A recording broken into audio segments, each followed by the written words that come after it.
पक्की नौकरी देंगे तो उसमें कॉन्ट्रैक्ट जॉब होना ही नहीं चाहिए।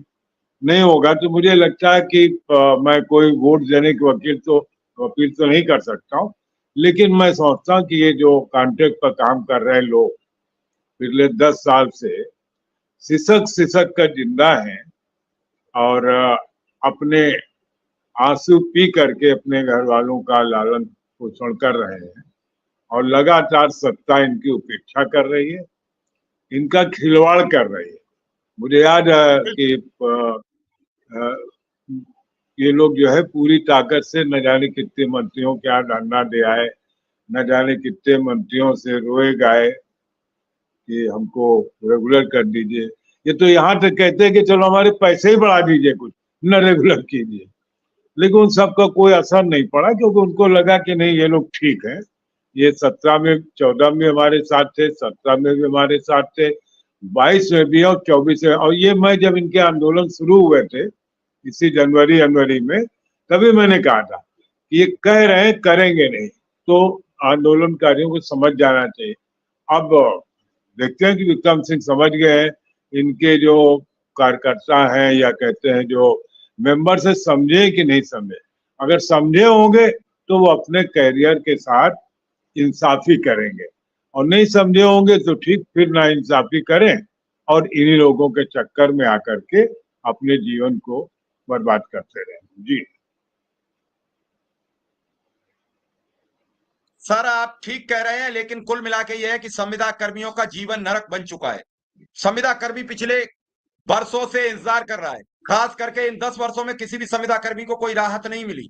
इस दौरान राजस्थान ने अपने नमस्कार साथियों, वीडियो आप सभी शिक्षा मित्र साथियों के लिए बेहद ही महत्वपूर्ण होने वाली है। दरअसल आज की ये खबर आप सभी के अस्थायीकरण को लेकर व रिसेंट में मिलने वाले मानदेय को लेकर है। दरअसल कब तक मानदेय आपका आने वाला है और मानदेय के साथ साथ अगर हम बात करें अस्थायीकरण की क्या चर्चाएं हैं सरकार में, इन सारी बातों के ऊपर इस वीडियो में चर्चा करेंगे। सभी साथियों से एक रिक्वेस्ट है, वीडियो को आप पूरा देखें। चैनल को अभी तक आपने सब्सक्राइब नहीं किया है, सब्सक्राइब भी कर लें। अब चलते हैं अपडेट पर। सभी शिक्षा कर्मियों को जो 10 वर्ष पहले शिक्षक लगे थे उन्हें 29,500 पर, और जो 10 वर्ष जिनकी 20 वर्ष पूरी हो गई थी उन्हें 58,500 पर नियमित कर गए।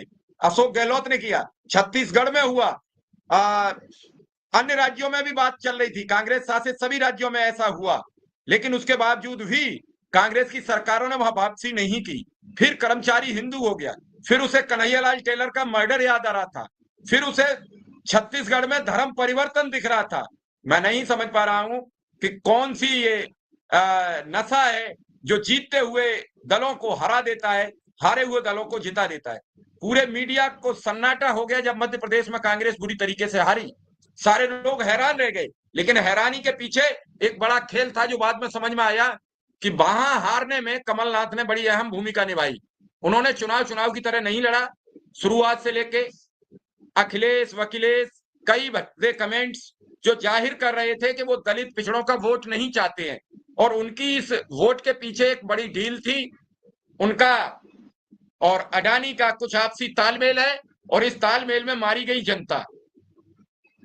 ये सब चीजें सोचनी पड़ेंगी। और आज इसीलिए लोकसभा के चुनाव में आप देख रहे होंगे अलग थलग पड़े हैं, कोई नहीं पूछ रहा है, उन्हें एक सीट टिकट दे दी गई, हारो चाहे जीतो चाहे कुछ करो।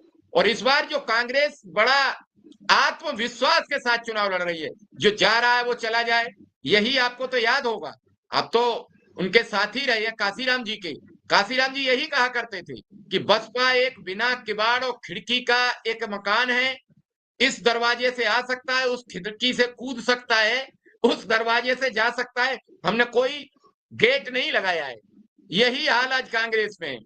अभी जुम्मे कुछ दिन पहले बीजेपी छोड़ के कांग्रेस में सम्मिलित हुए अरविंदर सिंह लवली को दिल्ली प्रदेश का अध्यक्ष बनाया गया।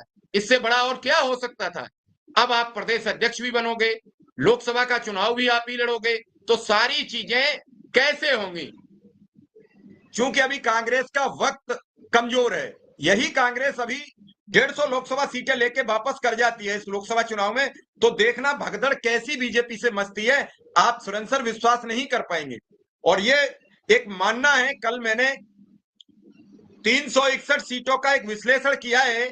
हालांकि आपके सामने तो मैं बच्चा हूं, आप उसे जरूर समझना कि 361 सीटों में बीजेपी के पास 313 से ज्यादा सीटें हैं, 47 सीटें टोटल विपक्ष के पास हैं, और उन 47 सीटों में बीजेपी क्या 313 दोहरा पाएगी?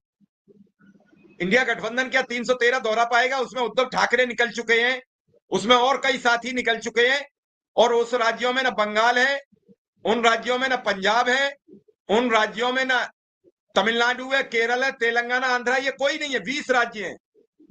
ऐसे में सवाल तो बनता है कि संविदा कर्मी, कर्मचारी से भारतीय जनता पार्टी को इतनी नफरत क्यों? सुरेंद्र सर, आखिर नाराजगी नहीं होती तो